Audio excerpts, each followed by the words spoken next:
Hi everyone, James here at Sales Builder. I'm at Kaseya DattoCon Europe, and we've been talking about all things sales automation, quoting, and I'm here with Chris, Timm from Sondela Consulting.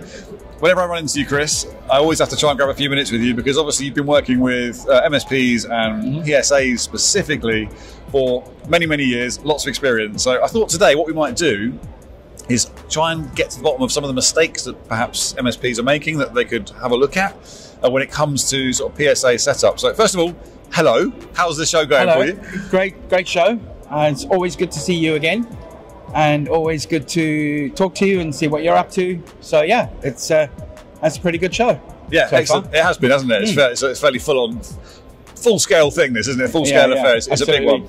So in terms of mistakes then, so you're obviously working with a whole range of MSPs all the time with a range of different PSA systems. So obviously we have a sales quoting tool, and we're all about sales process automation, but where are some of the other areas perhaps when it comes to PSA setup that MSPs are making mistakes and potentially, I guess, losing money is what we're really looking at? Yeah, absolutely. And there's quite a few. I mean, so one of probably the big areas I see a lot where people are I guess making a mistake with the PSA tool is around the billing process.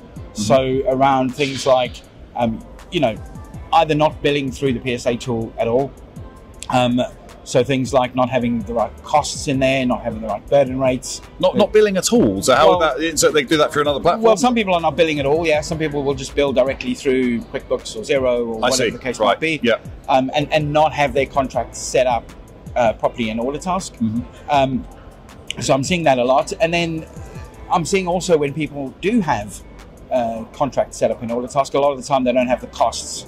So things like costs of engineers, which we call burden rates, and things like cost of products and services, those aren't entered into the system correctly. So ultimately then when you do the billing, you're not going to be able to get profitability information out of the system. Why is that not happening? So that sounds like, to me, that sounds like sort of fairly fundamentals. I'm not that engrossed immersed in it, perhaps. But I think a lot of it comes down to the fact that people don't know it's there, don't know to put that stuff into the system, or don't know where to put it, things like that. They've had the system set up, been running it for years, kind of used it predominantly as a ticketing system, haven't kind of really thought about the billing element of the PSA tool, so haven't then put in things like burden rates and costs. And how many are there in terms of the costs that you could enter there? Like how many? Well, there's going to be costs of services, so things like 365 and backups and all those cool things you sell on a monthly basis. Yes. All the products that you're selling as a one-off, routers, firewall switches, those kind of things. And then the biggest one, which I think most people tend to skip out on, is the cost of the engineer. Probably that is the most expensive bit sometimes. Well, exactly, it's the most expensive bit, and it's the one that people leave out because they just either they capture those costs somewhere else in the accounting tool. They don't think about putting them into the PSA tool.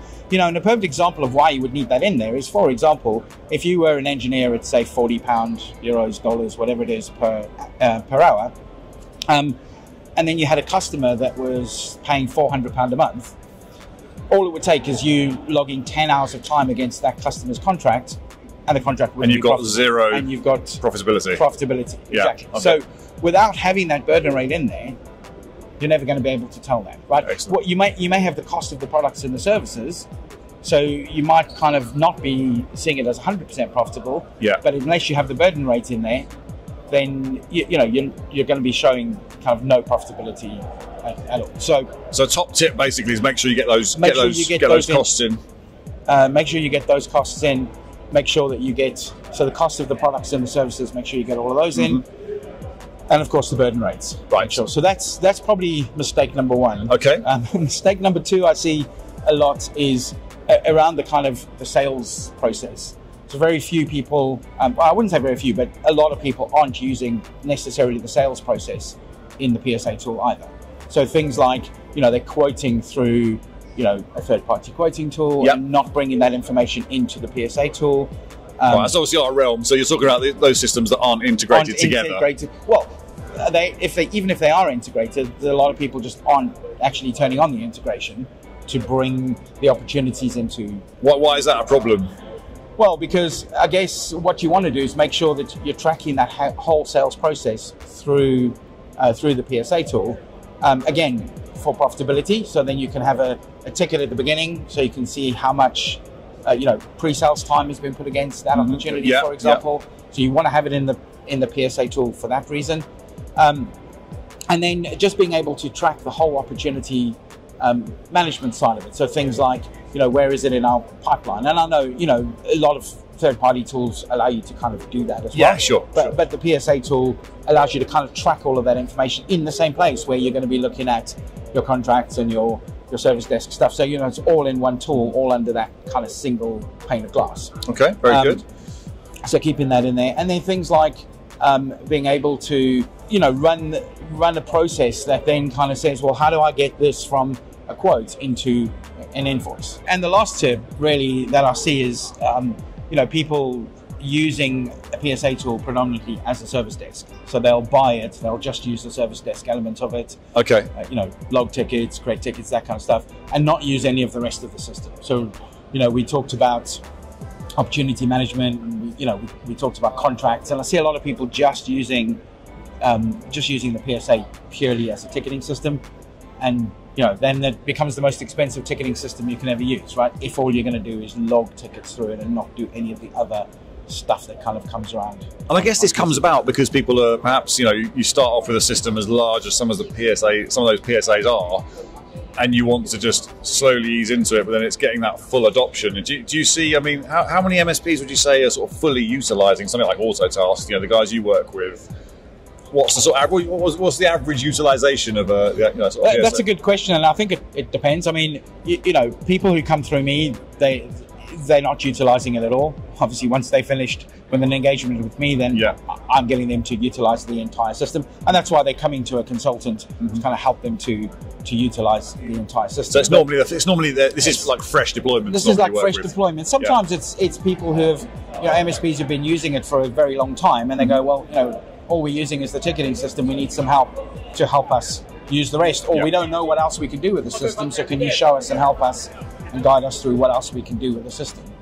And I think the reason a lot of MSPs end up just using the ticketing system is because that's what they're looking for, right? They're looking for something that they can communicate with their customers, some kind of way their customers can log a ticket with them, and they can respond to their customers' issues and things like that. So that's what they want. And then and because PSAs are kind of what MSPs use in this industry, that's what they do, is they buy a PSA tool as a ticketing system rather than buying just a ticketing system if that's all they want. So it's a particularly important part as well. If you're thinking of perhaps being acquired in the future or getting ready to sell, it's really important, isn't it, that you have all of these things in place. That's going to hurt your chances of sale if you don't have the processes, your costs logged within the PSA. Absolutely. Do you see that as being a focus area? People sort of focusing on, okay, I need to make sure this is in check, ready for potentially a sale. Absolutely, and the PSA tool has a bunch of reports and dashboards and things like that, so you can very easily see the profitability. Yes. And I'm working with a lot of MSPs that are looking to sell or going through a sale of some kind, and are wanting to get those reports out of the system. They're wanting to get profitability reports, so that their potential buyer can just look at a report and go, yeah, I can see all these contracts are profitable.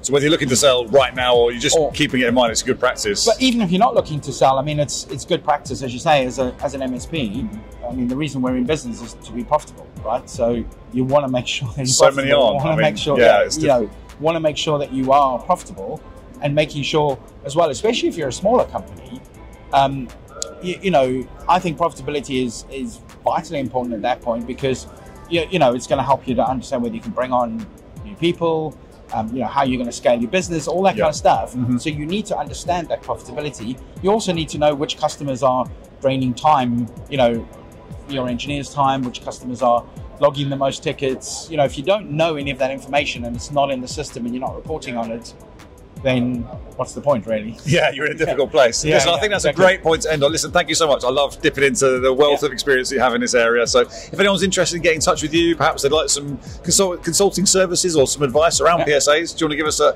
quick plug as to where they can hit you up? They can reach me, I think, most people know how to get hold of me, but it's LinkedIn, or they can visit the website, which is sondelaconsulting.com, and reach me from there.